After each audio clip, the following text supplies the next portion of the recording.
भ्रष्टाचार पर नई सरकार का जीरो टॉलरेंस। शुभेंदु अधिकारी ने अधिकारियों के खिलाफ सीबीआई जांच को दी मंजूरी। जी हां, हम आपको बता दें कि पश्चिम बंगाल की सत्ता संभालते ही मुख्यमंत्री शुभेंदु अधिकारी ने भ्रष्टाचार के विरुद्ध अपनी सरकार की नीति स्पष्ट कर दी है।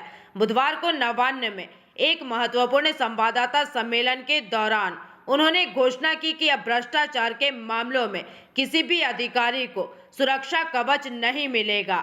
मुख्यमंत्री ने पिछली सरकार पर गंभीर आरोप लगाते हुए अपनी बातें रखी। राजनीतिक विश्लेषकों का मानना है कि कार्यभार संभालने के शुरुआती दिनों में ही भ्रष्टाचार और अवैध निर्माण जैसे मुद्दों पर कड़े फैसले लेकर भाजपा सरकार ने ये संकेत दे दिया है कि वो पिछली सरकार की कार्य प्रणाली को पूरी तरह से बदलने और प्रशासनिक कसावट लाने के मूड में है। আপনারা এনেছেন যে করাপশনের ক্ষেত্রে জিরো টলারেন্স এবং বিগত ইনস্টিটিউশনাল করাপশনের ক্ষেত্রে তারা যথাযথ ব্যবস্থা নেবে। এই অল্প সময়ের মধ্যে এটি একটি তার বড় উদ্যোগ।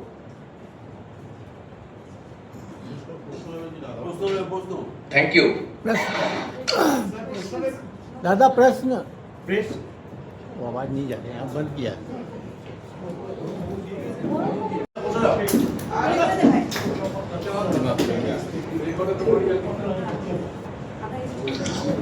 নমস্কার,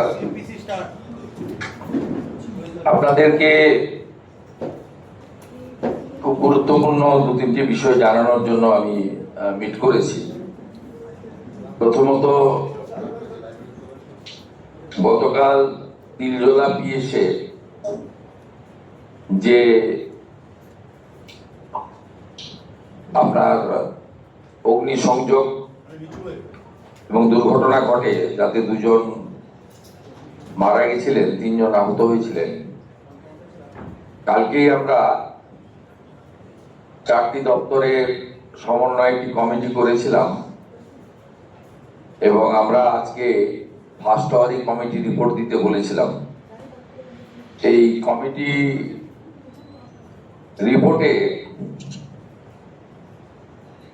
যা পাওয়া গেছে, এটা আমাদের রাজ্যে বা কলকাতার ক্ষেত্রে একটি অশনি সংকেত। ওই অবৈধ ওয়ার্কশপ বা কারখানায় কোনো বিল্ডিং প্ল্যান নেই। বিল্ডিং প্ল্যান নেই যেমন the basic norms of fire এবং ইলেকট্রিসিটি, সেগুলো গত কয়েক বছর ধরে আগের সরকার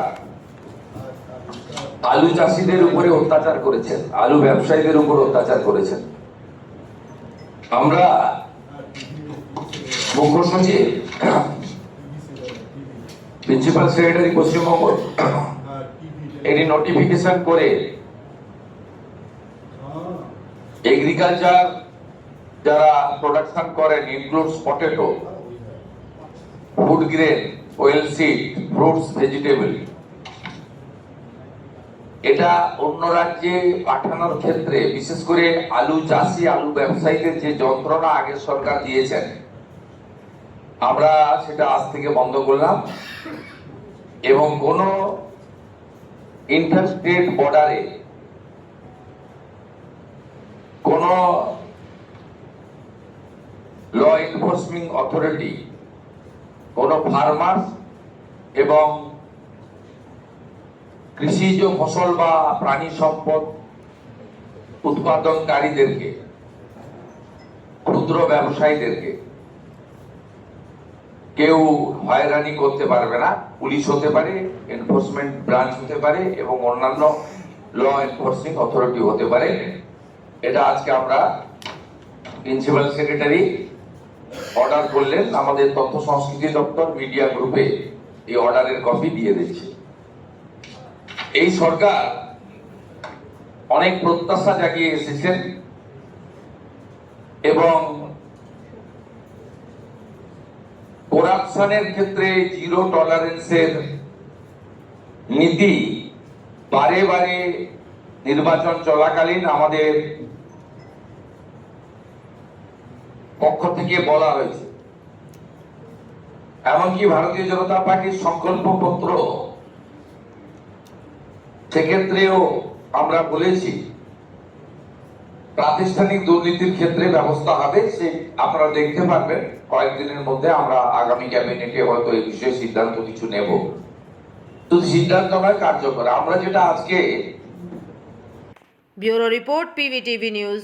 रानीगंज में इतने लग्जरी रूम, वो भी इतने कम प्राइस में। सो मैं बात कर रही हूँ रानीगंज के NSD रोड में लोकेटेड होटल अतिथि इन के बारे में। यहाँ पे आपको फैमिली, फ्रेंड्स और कॉर्पोरेट के लिए रूम्स मिल जाएंगे, वो भी सिर्फ 1500 स्टार्टिंग प्राइस में। यहाँ पे आपको super deluxe room, Dulux room, regular room के साथ साथ प्योर वेज रेस्टोरेंट, जहाँ से आप अपने रूम तक टेस्टी फूड ऑर्डर्स कर सकते हैं। ये होटल हाइजीनिक और क्लीन होने के साथ साथ 27 हेल्पिंग फैसिलिटी भी देती है। High speed wifi, TV with fully AC interior, 24/7 room service, good ambience, clean cupboards, separate geyser facilities, clean washrooms, smoking area. अगर आपका भी प्लान है रानीगंज में स्टे करने के लिए, तो आपके लिए ये एक अच्छा ऑप्शन हो सकता है। आप यहाँ पर रूम ऑनलाइन प्लेटफॉर्म मेक माई ट्रिप से भी बुक कर सकते हैं। अगर आप मेरी वीडियो दिखाते हैं तो आपको मिलेगा एक्स्ट्रा 20% ऑफ। अतिथि इन होटल आपको रानीगंज स्टेशन से 5 मिनट वॉकिंग डिस्टेंस पे मिल जाएगा। और इन्फॉर्मेशन के लिए आप इन्हें कॉल भी कर सकते हैं। Thank you for watching.